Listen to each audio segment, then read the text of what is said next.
Hi, welcome to MBTV and a very good afternoon to everyone. Today we bring to you a fresh episode of the Property Show.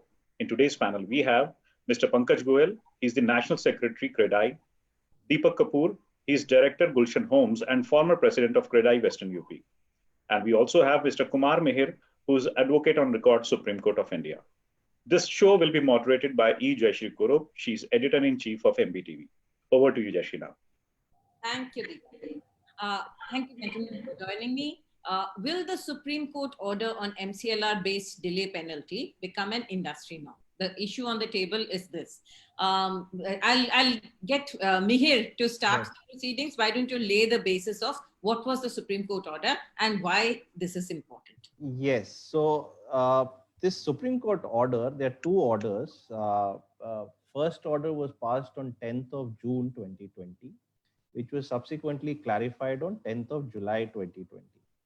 Okay. So this order, the background is basically it was passed in Amrapali's matter, Vikram Chatterjee versus Union of India, where Supreme Court, because was deciding the inter se rights between the buyers and Noida Authority and banks.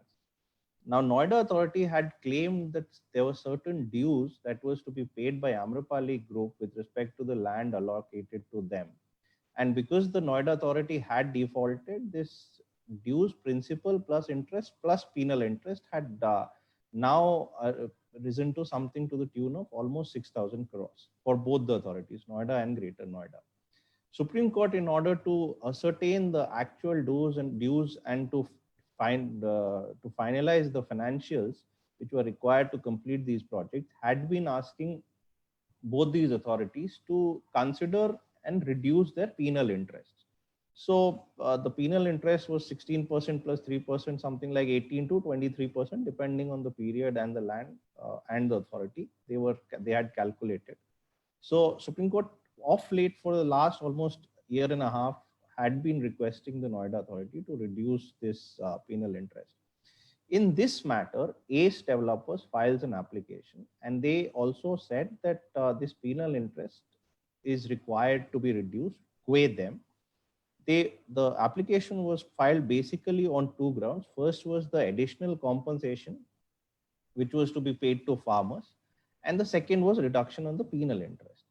Supreme Court heard the senior counsel, Mr. Vikas Singh, who appeared for AS developers. Noida, the senior counsel appeared for Noida and Greater Noida. Mr. Sunil Gupta was appearing on 10th of June, reserved his judgment and passed a detailed judgment on 10th of June in which they said that this penal interest has to be reduced because this is a large impediment on these developers to complete the project and hand over all these projects to their buyers, even after buyers have paid money and they have been forced to wait for so many years.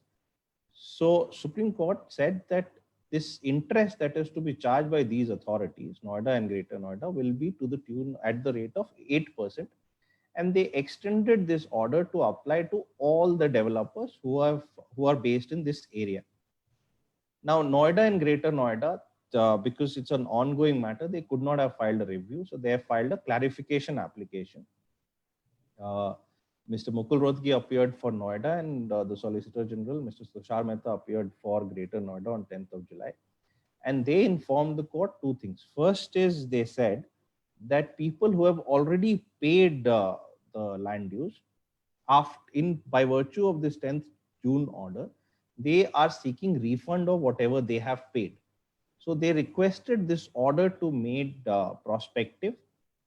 And the second thing they said was on 9th of June, that is one day prior to this ACE developers application being heard, State of UP had come out with a GO in which they had said that instead of penal interest and whatever is the applicable interest, the SBI MCLR rate will be charged from these defaulting developers.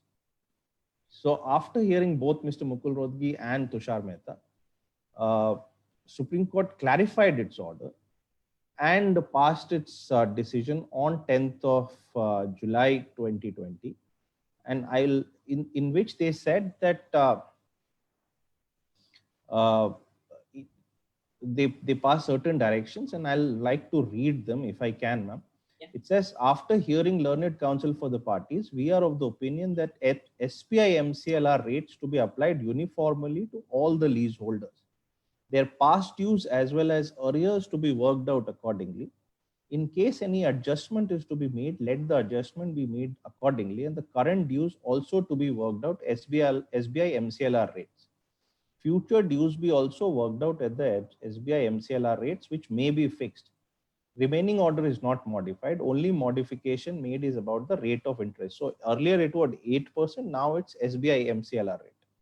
It is clarified that SBI MCLR rate is to be applied with effect from 1/1/2010, and previous dues to be paid as per the rate as provided in the agreement. And then the administrative mechanism has been laid out, in which the Supreme Court says the Noida and Greater Noida authorities to work out the dues within 1 month. 25% of the amount of the dues shall be deposited within 3 months, and the remaining amount within 1 year from today, failing which concessional rate shall stand withdrawn. And by passing these directions, the applications of both these authorities have been disposed of. So in this manner, Supreme Court has dealt and said, for the developers who are based in Noida and Greater Noida, now the rate that is to be applicable with respect to their land use with effect from 1st January 2010 will be the SBI MCLR rate. The calculations has to be done by 10th of August. And then the first 25% has to be paid within 3 months thereafter, and the rest 75% within 1 year thereafter. Sure. Pankaj, I'd like your comment on behalf of the developer body. What do you think, what are the implications of an order like this? Jayashree, I think this is a very progressive and a forward-looking order. Okay. RERA, enacted in 2017, also brought in rationalization of interest rates, wherein the act is very clear, the interest rate that needs to be charged by the developer to a customer should be MCLR plus 1%. Second, as a body, we feel that the development authority makes the profit by way of sale of land, but its primary objective is development of the city. The interest portion is either facilitation for the developers to buy land, or it is a nominal penalty for not making upfront payment. The idea is never to profiteer from the interest. Having said that, Noida, Greater Noida authorities witnessed large defaults in the land payments, and they resorted to levy of penal interest over and above what was mentioned in the lease deeds.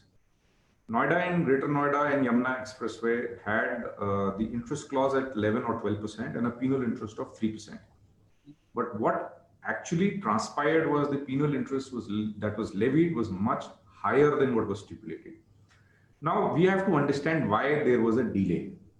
The delay can largely be attributed to farmers' agitations against the land acquisitions, the Allahabad High Court and subsequently Supreme Court staying the work for about 1.5 years in these areas. Periodically, we see NGT coming up with stay, and they do not permit us to work. These are over and above the normal disruptions in the work, which may be raw material supply, the sands and the bricks and all those things. So these disruptions, and of course the NCR Planning Board also took about good 10 months to resolve the entire planning of the Greater Delhi area. So totally how long was that period when the developers could not execute work? See, I think the entire area was stopped for about 2 years. Noida Authority has acknowledged 22 months. Yeah. And on a case-to-case basis, we have seen that a lot of the plots which were allotted, either part of them have not been acquired, or there has been a dispute in the access, the roads have not been made, then the farmer agitation because either they've not got the compensation or they've not got the lease back. There's some part of the land that is acquired is given back to them in the village. That has not happened. All this coupled together created a massive disruption and losses for developers. Now, what eventually happened is developers, we are looking at just one angle wherein the developer has not paid to the authorities. Jesse, I think a lot of good developers have gone down under. There's a huge loss of reputation for good developers who are delivery based and who have been delivering in the past. And I'm not talking about reduction in the price. I am talking about the entire sentiment of this area got, there was such a negativity in the market that brought down the volume of sales and the commitment to the bank and financial institutions. A project which would have typically taken about 4 to 6 years stretched on to for about 8 to 10 years. I'll just stop you here for a minute just to explain to our consumers that the reason why we're picking this up is because there was a special mechanism by which the land was being given by the Greater Noida Authority to developers. It was mostly in 2009-10, and 10% of the payment was to be made upfront by developers, which I think practically everybody who got the land made that first 10% of payment. After which there was supposed to be a 2-year moratorium during which construction should have happened. And that is those are the 22 months that the Noida Authority agrees. There was the NGT order, there was the land agitation, because of which the development could not happen. A lot of the land, like Pankaj said, was disputed, which had to be returned. It had to be renegotiated. So the developers did not get the land that was given to them by the authorities. Now, this is something that you do not expect. When you get land from an authority, you expect that the title should be clear and the property should be clean. That did not happen. However, once and there have been periods, there will be periods in the NCR because of pollution, because of material supplies and things like that, when there have been periods when work could not happen. However, even when work started, there are I think here, Pankaj, I would like to flag something, and I'd like your comment on that. The thing is that in the Greater Noida region, relatively unknown people with very little experience were also given land. We did have a lot of developers, established developers who took land, but a lot of developers who did not have prior experience or prior market, the markets did not know them at all. And I would term them the non-serious players also got land.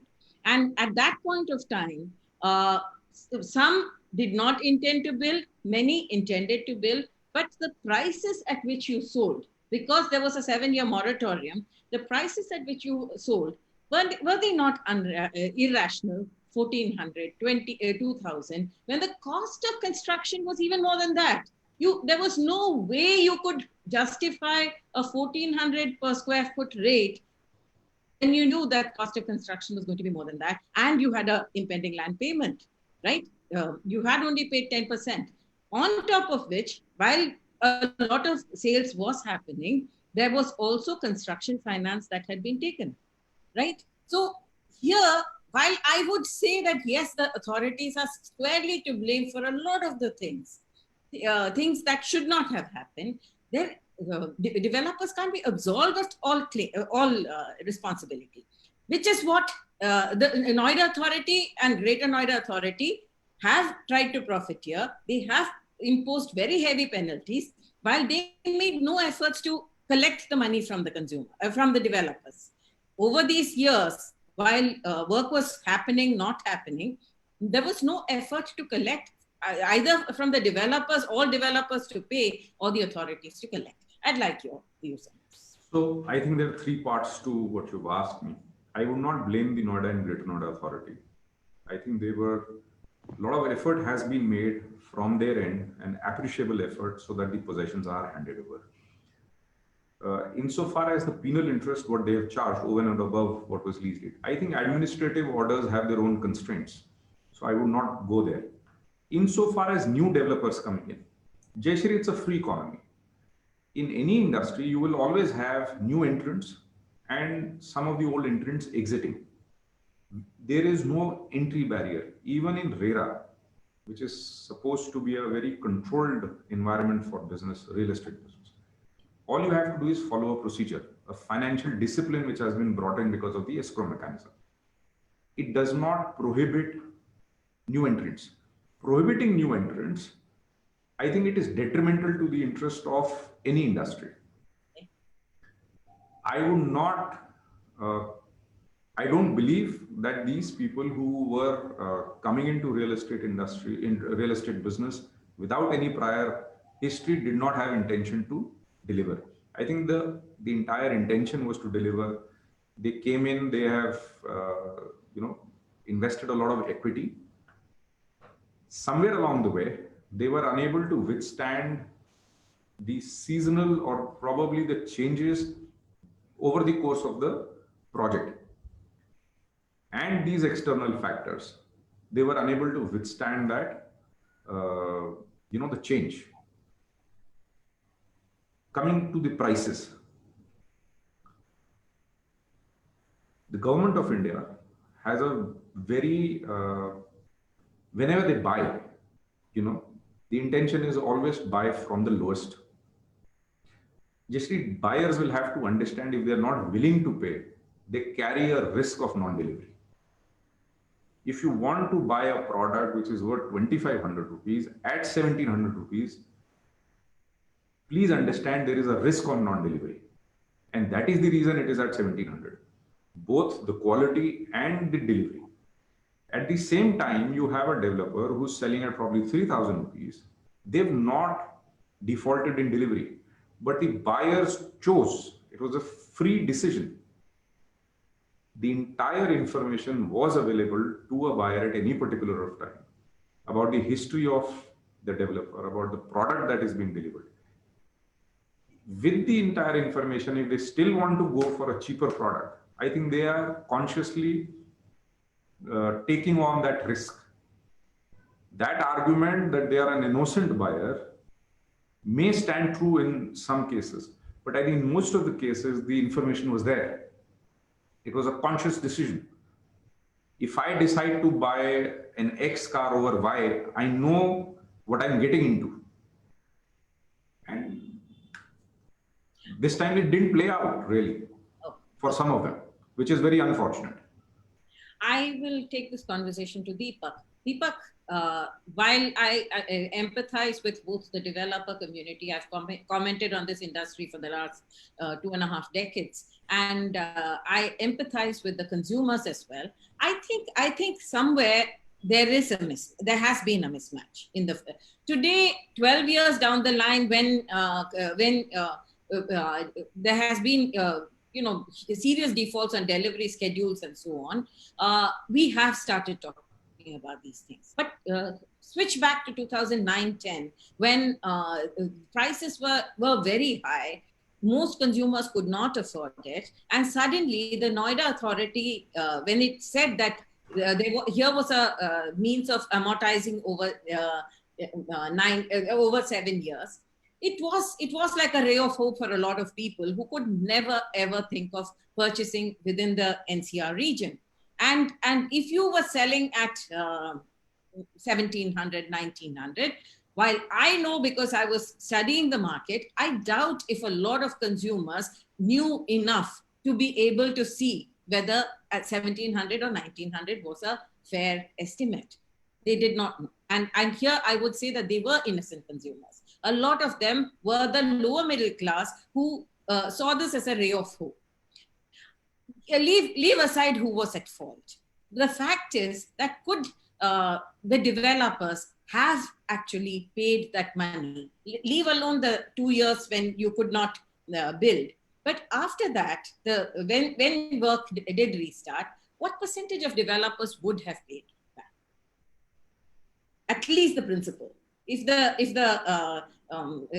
interest was challenged, what percentage of developers were actually showing their intent to pay the principal to the authorities?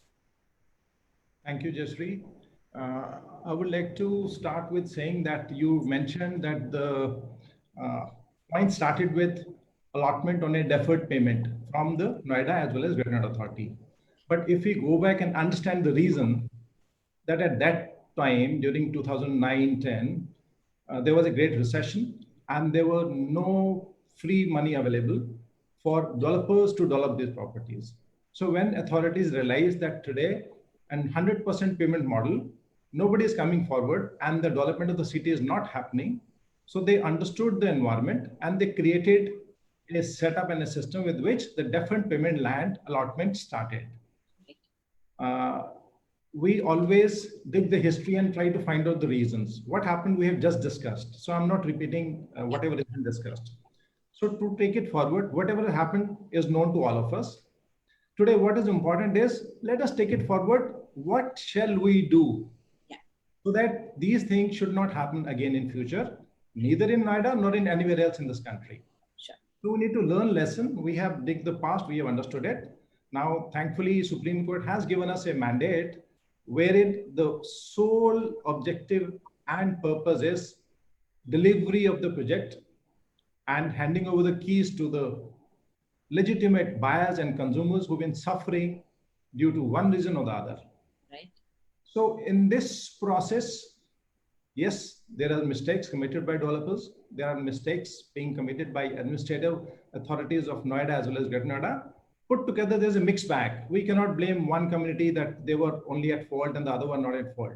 So having said that, so what is the way forward? Way forward is, let us work out the principle with which we do the implementation of Honorable Supreme Court's order in its entirety in the fast pace of time, so that all the stuck projects see a ray of hope and a financial remodeling could happen with Noida Authority, Greater Noida Authority, and all the dues are being paid as per the direction of the Supreme Court. Number one. Number two, you rightly said that in the regime of RERA, it is a controlled financial model. So we perceive and we feel that in future, no such thing will happen. At the same time, a valid point has been raised, but there is no authority being authorized to make sure that what is the minimum price level with which the developer should not sell below that price, come what may. So there has to be some mechanism with which all the standard rates are available, with CPWD rates also, Delhi analysis of rate. There are a lot of mechanisms available, but in the real estate, in a free market, there is no barrier at what price the developer will sell and at what price the consumer will buy. So most of the projects which you see are stuck up are the one where the sale has happened at the low price point. The developers realized and perceived that they'll be able to deliver this project within a span of 3 years, which unfortunately dragged on to 5 years, 6 years, 7 years. And that 8, 10 years. Yes, 10 years. So the cost escalation on every factor, material, labor, taxation, authority dues, everything jacked up so high that all the positive cash flow project became negative. And that is the reason we are enjoying the pain today in this industry. So today you have the Supreme Court saying at least easing the pain on one front, right? Absolutely. Absolutely. So how will the same industry which is stressed for cash, how are you going to raise this, even the MCLR rates, to start paying back? You have to pay 25% now and 75% in another year's time. How will, where do these resources come from? The resources will come from handholding by the financial institutions, because most of the project, the financial institutions are already there. So since they are there, but because of this, so much of defaulted payment by every developer vis-a-vis that authority, now the default amount will be reduced considerably based on the new calculation basis. So we see a ray of hope, and the banks will come forth, the financial institution will come forth and will have a hands-holding with the developers. This is one part of it. Second part of it, I would like to add it, making myself as a futuristic implementation of policies. Government has come out with a very beautiful scheme of SBI MCLR, SBI Stress Fund, which they initiated that 25,000 crore rupees should be pumped into stuck real estate project so that they can come out of the stress and we provide the delivery. Of which not more than 1,000 crore has been, not even 1,000 crore has been disbursed for various reasons. There are reasons why it's held up, right? To my knowledge, so my only say is how to take it forward. So here the Supreme Court is supporting, government is supporting, financial institution wants to support, but the terms and condition of the schemes are such tedious work with which the implementation does not happen on time. So we drag on. So out of 25,000 crore rupees, to my knowledge, I may be wrong, only 70 crores have been disbursed to 3 developers only across India. Yes. So we need to improve on this implementation level in a very fast track, in a very strategic methodological way, so that we see the benefit of each and every scheme being provided to every developer, and whatever the bottlenecks are, they need to be understood by all the administrative controllers and provide a pragmatic and a very fast solution. It takes years to get the solution. By that time, more miserability comes in the part of the developers and the project goes into the defunct level. So do you think that this will trigger the stress fund, release of the stress fund? If these dues can be cleared, will this trigger release of the stress fund? It should, but only there is one point which is still not made clear, that who will have the first charge. There is already an existing lender in that project. And whereas the SBI stress fund says that they will get the first charge, existing lender is not willing to leave that first charge. So there has to be some mechanism with which this impasse needs to be resolved to take this forward. And we see a very positive hope that within a span of 1 year, 2 year, 3 year, depending upon the size and quantum of the project, the community, our fraternity should be able to hand over the keys to the respective consumers. This is what is my take. Mihir, let's take Amrapali, which has been a guiding light in many ways. The Supreme Court has defined a lot of things through the Amrapali case. When the default happened and if consumers have put in money, there was no bar on a developer from using money from one project into purchasing land. There was not. Yes. There was no bar. So there they did not violate anything. What was barred, of course, was that you couldn't take money out of the project and take it out of that, which is what three major defaulters have done.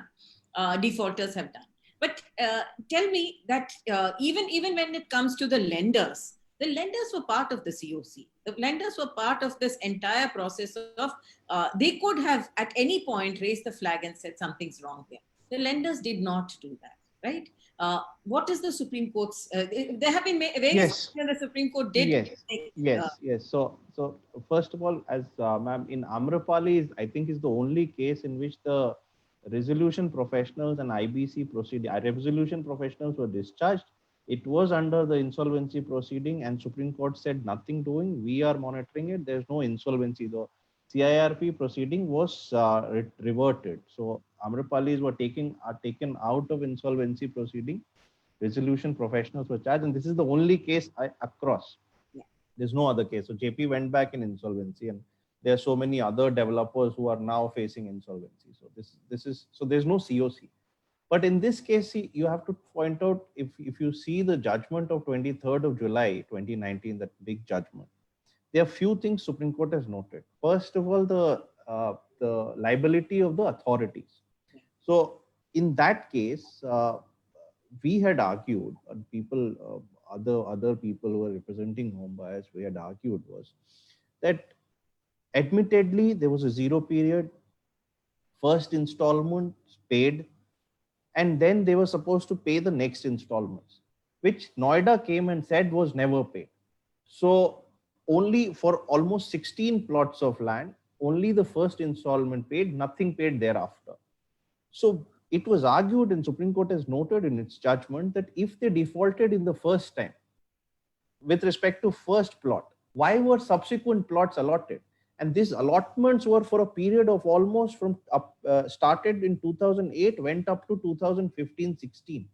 So if the developer has defaulted on the first plot of land, why are you continuing to allot him land thereafter again and again? So that is where for the first Supreme Court found the authorities officials complicit with Amrapali people and has passed directions and asked the state government to take action at the responsible officials. With respect to financial institutions also, because Supreme Court in that very judgment was determining the inter se rights of home buyers, the authorities and banks. And they said because most of these institutional financiers were also had, apart from giving home loans to buyers, had also given project finance. Yeah.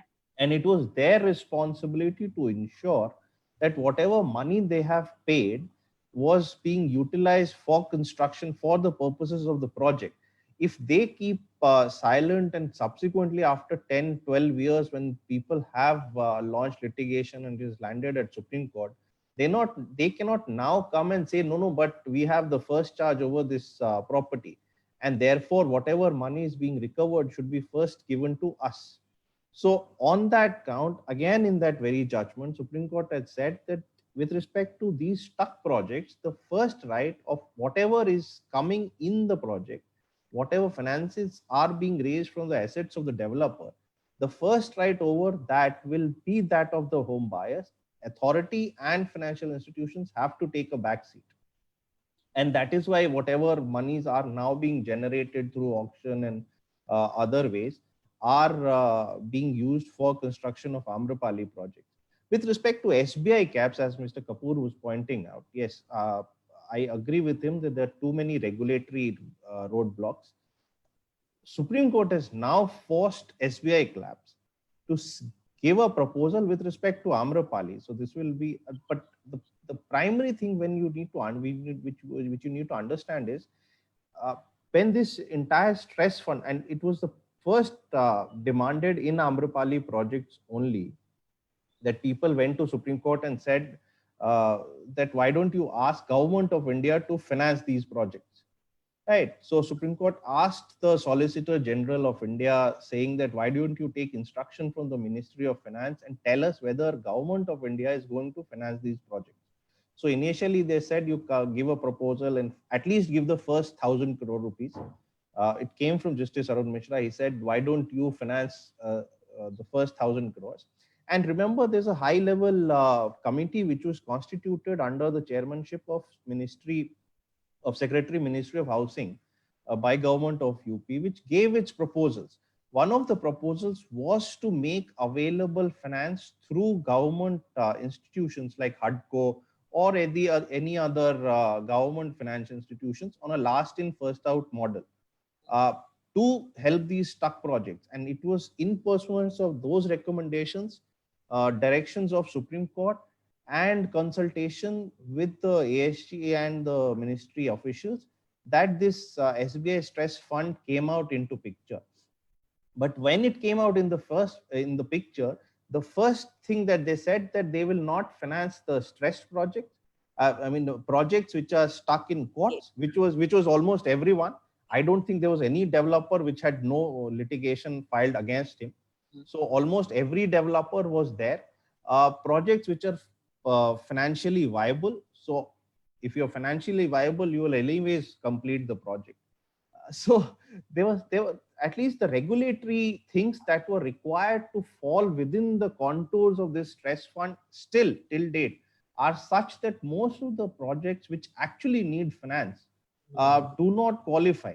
So that is something that has been changed. I mean, that has been changed. Even if your project is a stressed project, yes, they have relaxed now. Now, because otherwise this fund is no use, right? So therefore, what has not been resolved is the primary lender and the last in, first out. Yes, so that is something that people are working out. In fact, in Amrapali itself, now going back to, because you asked me about Amrapali, the court receiver is talking to the SBI caps, represented by Mr. Harish Salve in Supreme Court now. And they are supposed to make out a final proposal with respect to who is going to oversee these projects, whether they'll follow a SPV model, what will be the rate of interest that way they will charge. So they are working on that. But as again, Mr. Kapoor was saying, that I second his opinion that you need to change the regulatory way or manner in which these projects are now going to provide finance to these projects, because unless you do that, and now Supreme Court has taken the lead and at least given one way out, unless you do that, it's very difficult to complete all these projects. Pankaj, here, as far as the consumer is concerned, consumer versus developer, the RERA came in, right? And the RERA, there is a regulatory framework that is in place. But when it comes to the financing model, there does not seem to be any clear regulator. every financial institution seems to be using its own logic, and there are more hindrances than facilitation in most of the funding of start projects. Do you agree? Yes. See, in a B2C model, Yeah. if you see, the government is providing not only resolution, but also providing a regulatory mechanism. But in a B2B model, wherein the developer interacts with the financial institution, there is no regulatory model. The financial institutions imposes their own terms and conditions. They perceive the project the way they want. The only possible resolution is there is a redressal forum with the RBI, which I don't think in an ongoing business people approach. There are various arm twisting measures that are being used by some of the financial institutions, which are also responsible for non-delivery. But over a period of time, I hope that the government will bring in a platform where these problems are also resolved. Going back to the Swami Fund, which Deepak and Kumar mentioned, JC, I think the problems are much more than just the primary charge and the secondary charge. I have interacted with the fund and the government on this issue on behalf of CREDAI. I think they've made the stress fund, but they've missed out the fact that it is largely to address stressed projects. It is being designed as an independent private equity. If you look at the parameters on which they are working, I don't think they can give money to any stress project. The only money that they have been disbursed was to a government company who was executing a contract in Mumbai till about 2 months ago. After the intervention of the ministry about 45 days ago, CREDAI gave multiple representations. They have now approved a couple of projects and they are disbursing money. What Mihir was trying to tell, I think, was initially the law was that the project has to be a non-NCLT and a non-NPA, to which I think the NCLT bit has been resolved. What we have to understand, Jayshree, is a stress project is the one in which you do not have adequate cash cover. It's a financially viable model, but the cash cover is not there. The end profit is not what we would want, and that is the reason it is stressed. Those parameters are not built into the charter of the fund. It is not the execution. I think the charter of the fund is also an issue. That also needs to be resolved. Is that being addressed?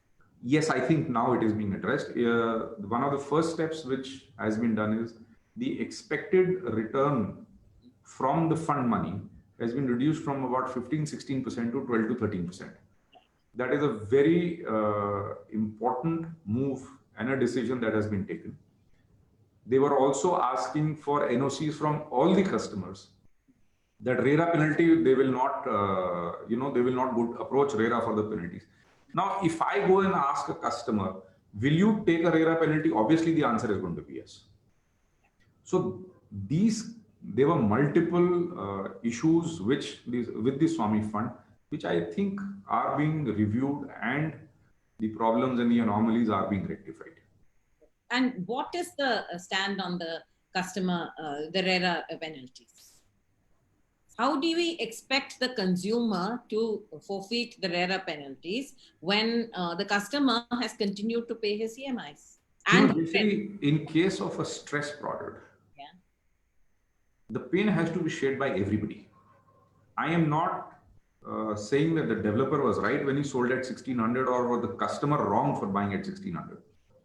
But the only way forward is everybody will have to take a percentage of the problem on their shoulders, whether it is the customers or the developers or the authority or the government through Swami Fund. We cannot shrug off the responsibility of delivery just because a project is unviable. People have invested a lot of hard-earned money. I think all of them did that in good faith, though I don't believe all of them were gullible. Yeah. But it is the responsibility of the system to ensure houses are delivered. And for that, if some pain has to be shared, then it has to be shared. I mean, that's the practical view of the situation. The legal view may be different, but this is the practical view of the situation. Deepak, when the developers could not put money on the table to complete the projects, you as a body could go back to the government and the financial institutions and ask for a stress fund to be created. Now, the consumers are individuals. Many of them have joined up, but the consumers are individuals. When consumers, and many of the consumers that we have been talking to, and here I'm actually dividing the consumers into two distinct groups. There was one group which was there as investors who at that point of time were looking at quick turnaround of money. And when that stopped, those people are stuck in the projects, which they never intended to continue for a long period of time. But there is another category of consumers who actually were end users who wanted their houses to stay in. And in these 10, 12 years, they are not bankable anymore. They may have retired. They may have succumbed to diseases. There are lots of these reasons why today the banks may not lend what they would have lent 10, 12 years ago to them. But they are also stressed. But as a consumer body, there has been no relief for the consumer who says that today I am stressed, I cannot pay. Now, the consumer has only two ways out. Either he spoils his CIBIL score, never again will he be able to borrow, but today if he can't pay, he can't pay. Or there has to be, like we've addressed the issue of the development authority and the developers, we also have to take the third stakeholder, which is the consumer body. There are many among them who are also stressed. Do you think that there is any effort on that part? Yeah, I really appreciate the thought process, definitely, and I endorse your viewpoint that yes, customers are a part of that ecosystem. They should not be left behind. We need to create a mechanism with which their suffering needs to be addressed and an amicable solution needs to be provided. And that mechanism, earlier it was not available, but today that mechanism, after the implementation of RERA, is brought in place. So earlier, customer have to move pillar to post to so many courts or consumer forums. But today, customer feels very confident and they say that there is a body called RERA where the provisions are there that whatever the defaulted amount is, MCLR plus one delay penalty, RERA ensures that the developers must pay to that consumer. And another good initiative taken by, especially I would call it RERA UP because we belong to this area, is that they have initiated a reconciliation mechanism where once in a month meeting happens where the RERA authorities in presence of a couple of developers invite all the aggrieved consumer and they try to seek reconciliatory mechanism between the developer or its representative and the consumer, and a resolve is initiated. In most of the cases, the solution has been provided, and there are thousands and thousands of cases where the solution has been provided. It has initiated, it has started, it is a very positive direction, and which I'm very hopeful and very sure that with passage of time, this will also bring in a lot of trust in the community, in the real estate industry, because this is just started. If it is executed, if the orders that are passed are actually met by the developers, and if the orders are executed, I think it will bring trust. But right now we are at a very nascent stage. Many orders have been passed by various RERA authorities, and unfortunately, a very small percentage of those have been actually executed. No, on the other side, I said most of them have been executed. Yes, some percentage has not been implemented, and the consumer and the developer is going to further legal reconciliation into those aspects of it. Mihir, I'm going to take this question back to you. Has the court addressed this issue of the consumer pain and yes. So there are two aspects. First is on the regulatory aspect, as Mr. Kapoor was pointing out, that on a legal level, as to presence of laws, you have RERA, where you have a process of conciliation from day before yesterday, as in from 20th of July, we have the new Consumer Act, which talks about now changes the paradigm, the jurisdiction of the consumer courts. which provides for an institutional mediation in every consumer matter. So there also you will see some change in the way the consumer and developer relation will evolve. But going back to your question, ma'am, where you talk about this problem with respect to the CIBIL score and the inability of consumers to pay the loans, yeah, there is no policy mechanism as on date. Okay, so you come across so many people, so many consumers who have taken loans, but because of this delay, because of this burden of EMI, rent, etc., together and not getting the house on time, they have not been able to pay the loans. Okay, there are people who have booked their houses under the subvention scheme, but the developer may have gone in insolvency, or because of other liquidity problems, the developer has stopped paying the EMI, and banks have now initiated proceedings under the SARFAESI Act against these home buyers. So there also they are in DRT trying to find out their case, fight their cases, etc. So we do need a mechanism like in Amrapali again, because that's the seems to be the basis of all the talk that we're having today. In Amrapali, there was an argument raised with respect to these people, and when the court tried to recover the dues of home buyers to ensure that the construction is started, the home buyers argued that see, most of the people have taken loans. And there's a large part of these buyers who have now been declared as defaulters because they had taken the houses under the subvention scheme and the builder has now stopped paying the EMI. So DRT proceedings have been initiated against them. Because the RBI is a party here, the court asked RBI that whether they want to come out with a policy mechanism and they want to cure this problem of subvention buyers. The RBI said that they don't want to give a general directive and they leave it to the banks individually or other financial institutions individually to come out with a mechanism to restructure these defaulted loan accounts. So therefore, again, Supreme Court has now directed the court receiver to come out with a scheme in which he has to propose how these defaulted or default loan accounts can be restructured so that the buyers get a chance to recover and recover whatever harm that has been done to their CIBIL, and they are unable to reestablish their credibility in the market, and they are able to apply for fresh loans or start paying whatever is the defaulted loan which was declared as a default loan account.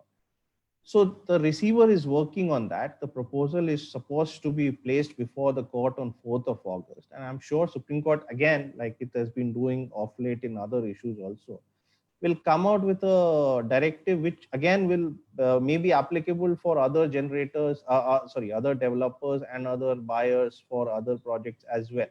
And then it may happen that the RBI may adopt it as a policy decision. So we'll have to wait till 4th of August because they are working on this mechanism as on a policy level so that to give relief to all the home buyers who are facing these issues with respect to their loan accounts. And this I have a lot of queries that have been coming in while we are talking. And for people like Kuldeep Patel, who says, I'm requesting to you resolve consumer problems such as delay allotment by builders, bank EMI charges, etc. There is Sandeep Singh who says, how will the Supreme Court order on delay penalty benefit home buyers? And a lot of other queries. I would actually urge you, things are happening inch by inch. It's a very complex situation and it's a very tedious problem. And I think what the Supreme Court seems to be doing is unraveling each string one by one and seeing whether you can fix the problems. So I would say, follow us. The reason why I'm picking this up, we did marginally talk about this in an earlier show, but we felt it was important enough for you to understand why all this is happening. And we have good representation from the developers as well as the legal fraternity. Follow us because you need to understand. No longer can a consumer say, I was not aware. you have to be aware it is a complex problem. It is your money and your solution. So please keep joining us in these conversations, keep asking your questions, and we'll put it to the experts. Now, Now, can I just button? Yeah, please. You know, I completely agree. It is very unfortunate that there is non-delivery. Yeah. There is no excuse for that. For whatever reason, there is a non-delivery. It is a non-delivery. But when Mihir is talking about the laws being made or the regulations being made, keeping subvention and a lot of emotion behind this, please understand, if we start drafting the laws, if we start making regulations only looking at the failures, we will end up making laws which are so watertight, they will not permit the good players to function. Right. That is what is very important. Howsoever deep the emotions are, laws cannot be made only by keeping defaulters in mind. You have to understand the number of defaulters in this area are about 10, 15, but the people who delivered, they are far more. If you look at the entire country, the number of deliveries are far more than the number of non-deliveries. If we focus the lawmaking process only on defaulters, we are probably end up in a situation where the performing people will also become defaulters. That's a fair point. And like we divided the consumers into the speculative buyers and the end users, two distinct categories. I think as far as the developers are concerned, we also have to take into account the defaulters. A lot of defaults that has happened, like he says, in numbers, they are smaller. But the number of people impacted, 1.5 lakhs, is a lot of people who out there. So when you find solutions, and here, Mihir, I think as lawyers who are actively involved, you have to take cognizance of the fact that the solutions also have to be for those who are in the stuck projects, and how to unravel those cases, and how not to make sure that the future hinges on the defaults that have happened in the past. So there is a way forward and a way, looking back and see how you can resolve the problems of the past. I am of the firm opinion that with RERA, we have probably secured the future. What we haven't done is we haven't been able to solve the problems of the past. And today, if we are struggling, it's to, that interim is what is very painful right now. I'm going to take this conversation to one more direction, which is, and these are the last 5-10 minutes of our show. The problems in Noida, Greater Noida, were of a magnitude that brought it to the limelight, not only in Delhi, but across the country. And there was a lot of regulation that happened at that point of time. But there have been problems in other states as well. Many state authorities, let's take Haryana, EDC, IDC charges paid by many developers, but the facilities have never come. You have defaulted on sewerage, drainage, electricity, water. I mean, basic facilities for which was these engineering services were in the purview of the authorities. And there was a charge that had to be paid. Some have been paid, some amount has not been paid. But if what the developer paid was not used in that local area to provide those facilities, so that when the township is ready, it becomes livable, can the development authority actually charge 18 to 20% interest on the remaining amount? This is something that I would like to debate. Deepak? Well, very valid point. That's why I would say that we as a body, CREDAI, in most of our representatives to the Government of India and to the RERA authorities, we've been saying that these authorities should also come in the purview of RERA. They should also have a escrow mechanism with which all the development money for development deposited with these authorities should be regulated and made to use for the development of that area. Very simple one-liner solution. Let us hope when it will be implemented. I was part of the consultative committees that led to the formation of RERA. And this was one issue that I raised even till the last consultative committee meeting, where I did say, many of them I was part of, but I did say that if the authorities are not part of it, if the approvals process are not fixed, if the delivery of services are not fixed, you are not going to be able to find solutions in many cases. right? Rules should be implemented on both sides of the table. If they are implemented on both sides of the table, you see a very pragmatic, very positive development all across well within time. But if it is only one side of the table, it is very difficult to approach and request the other side of the table. Pankaj, do you see the MCLR rates being applicable? I believe the developers are negotiating with the Haryana authorities as well. Do you see this being becoming a reality in Haryana as well? I see no reason why not. The idea of a development body, or the, if I can call them as a state-sponsored developers, is not to make profit.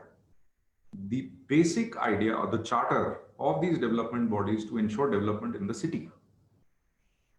The interest or the penalty, more so the penalty, is a deterrent for the developers to pay, but the deterrent should not be so high that they are unable to pay. The fundamental idea because of which these authorities were made was that the local development can happen in a more structured way. EDC comprises not only of the cost, but also takes care of percentage of profit for the development body. Interest, when we are in an era where the interest rates are coming down, there are two major components. One is the land and one is the construction. The construction is financed by the banks. The land, or probably the development of land, is financed by the government. In Noida, Greater Noida, it is the deferred land payment. And in the state of Haryana, it is the EDC. Why should there be such a vast disparity in the interest rates? Because these state bodies are also taking loan from the banks, which are coming to them at 8 to 9%. It is unfair to charge interest at 18%, whether it is Haryana or it is the state of UP or it is the state of Maharashtra. The inefficiencies of these bodies cannot be a part of our cost because there is not enough margin left now. The prices are not going up. There is a huge delivery pressure on time because of RERA and because of the commitment of the developer. I think these charges have to be rationalized. The functioning of these authorities should come under RERA. There should be a defined timeline for the sanction, the completion, and all other processes that is involved. I think it is a time when everything has to be defined. It is only when the entire environment is defined, a developer will be able to give possession on the committed time period. Otherwise, the delays will be there and they will be passed on, and we will keep blaming the developer. Whether it will result into delivery, timely delivery or not, that is a question. Actually, it's a question of Mihir. I'm going to we'll move out of the purview of Amrapali. You have handled other cases as well, and here, what is the position of courts when it comes to non-delivery of services by the authorities? Yes, so a few things. Again, no, because you said we have to move out of Amrapali, but I would like to refer the judgment of 23rd of July. See, with respect to services, Supreme Court in that judgment has said that sewage, electricity, waters are basic essentials of life, which are part of your fundamental, any person's fundamental right to live now enshrined under Article 21.